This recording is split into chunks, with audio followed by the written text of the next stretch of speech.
let us take a look at the Boston Red Sox 2020 season. Let's see what they're going, see how their season could go. Try and guess uh, what storylines to look for uh, and players to watch out for this year. All right, so last year, Red Sox finished the year 84-78. They were third in the AL East. They missed the playoffs. Yankees and Tampa beat them out in that division. Uh, and then in the off season, Let's go back and talk about the off season. They traded away after trying to figure out what they were going to do. After rumors of them trading away Betts and Price, they paid them the 1 year, $27 million for arbitration. And then a couple days ago, it was made official that they were trading Betts and Price to the Dodgers. So that got all figured out finally. But I think the goal for Boston this year for the 2020 season is, I think, make the playoffs. Well, I think people are giving not credit to a lot is that team is still got good players, good to great players, without Betts and Price being on that team. Some key additions they got in the offseason, not many, but they got Verdugo. They got I believe his name's Jeter Downs, that prospect in the Betts trade, and they signed Jose Peraza, hopefully to be the full-time second baseman, with Chavis still working out, trying to get his footing, and Pedroia on his way down. He's pretty much hit rock bottom. Let's see if he can climb his way out or not. But key losses, like I said, they lost Betts, which is, I keep saying this in every Betts video I do. You get guys like Betts, and you keep them. You don't let them walk. You don't let them go. You don't trade them. You don't let them walk or anything. And they traded him. They also traded away David Price. That doesn't help their starting rotation. He wasn't as good as he was last year as it was in previous years, but he was still a good middle of the rotation guy. And they also lost Rick Porcello, who, like Price, starting to wasn't as good as he was when he won the Cy Young Award in Boston, but he's on his way down, and he was a free agent. Porcello went to the Mets. Stuff to look for storylines for this year. I think number one is see if they can still win without Mookie Betts. Like I said earlier, that team's still good. You got a young core in Rafael Devers, Benintendi, Jackie Bradley is coming up on arbitration year, so they kind of need to keep him. They got Verdugo in that trade. He's a young guy. You still have talent on that team.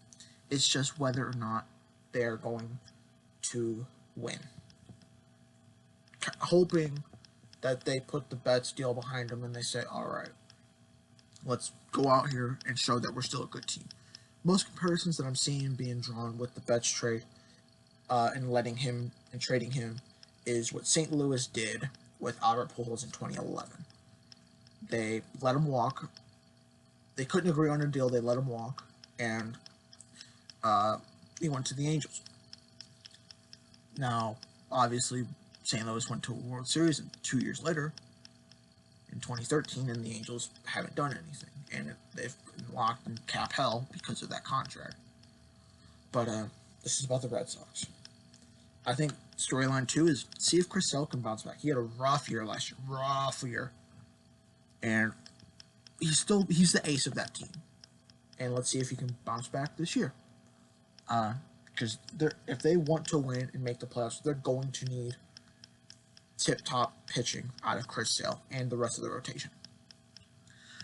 Number 3, see if Brandon Workman can close the door. I believe they announced that Brandon Workman's going to be the closer going into this year, which I'm fine with. Let's see if Workman can be the closer throughout the year, not hit any. He's going to hit snags. That's usually what happens. But see if he can maintain that closing job and not give it to somebody else in the bullpen. See if he can maintain his I'm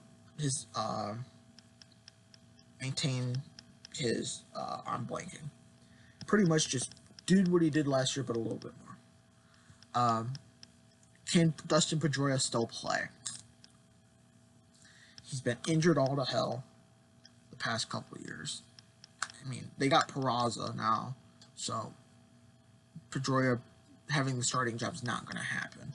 They might have him be a DH once every so often to let him play still. That's if he doesn't retire before the season starts. He doesn't have much left in the tank, but let's see if he does has a comeback type season, because it is possible if he doesn't get hurt. And I think the final storyline coming into this year is look for more improvement from the young guys. Like I said, Benintendi, Bogarts had a hell of a year last year. See if he can improve on that. Benintendi, see if he can improve on his last year. Rafael Devers, see if he can get Smooth back into this year. I mean, you got Christian Vasquez, their catcher. Hopefully he can improve on last year. If not, maintain at least his baseline of what he did last year, which I think was like a 270-something batting average, 20-something homers, 80-some-odd RBIs. So not a bad year. And I think players to look out for, like I said, I think Alex Verdugo is he's not gonna replace Betts to like those type of numbers, MVP numbers. But Verdugo will be a nice complement to that outfield. He's, like I said, good young guy, and let's see if he can take another step this year, because he played a little bit last year in that crowded Dodgers outfield, and let's see if he can, now having the full-time job, see if he can improve himself. And I think Jackie Bradley Jr., if he has a great year this year, like I said earlier, he's in his last year. This is his last year on the team. I think it's last arbitration eligible year at least. So they'll probably go through that setup again. And kind of just, he's more of a defensive player than an offensive player, Bradley Jr. He's great on defense, average to below average at the bat in the box. So hopefully he can improve his offensive side of the ball to help that team out. And where do I think Boston's going to end up this year? I think they're a fringe wild card team. They're not better than the Yankees. I don't know if they're better than Tampa Bay. Tampa Bay's traded off some players, so they might take a step back this year. But still, they might not even be better than Tampa Bay. So I think they're going to be a fringe wildcard team. They could get the number 2 spot if they have a good year. If everything starts gelling and clicking, they could, I think, be a wildcard team. I don't see them winning that division. But if they can get to the playoffs, they could be a good hot team. Even with Betts, Porcello, Price going away, they're still a good team. I just hope that their pitching gets together and it doesn't mess up everything else.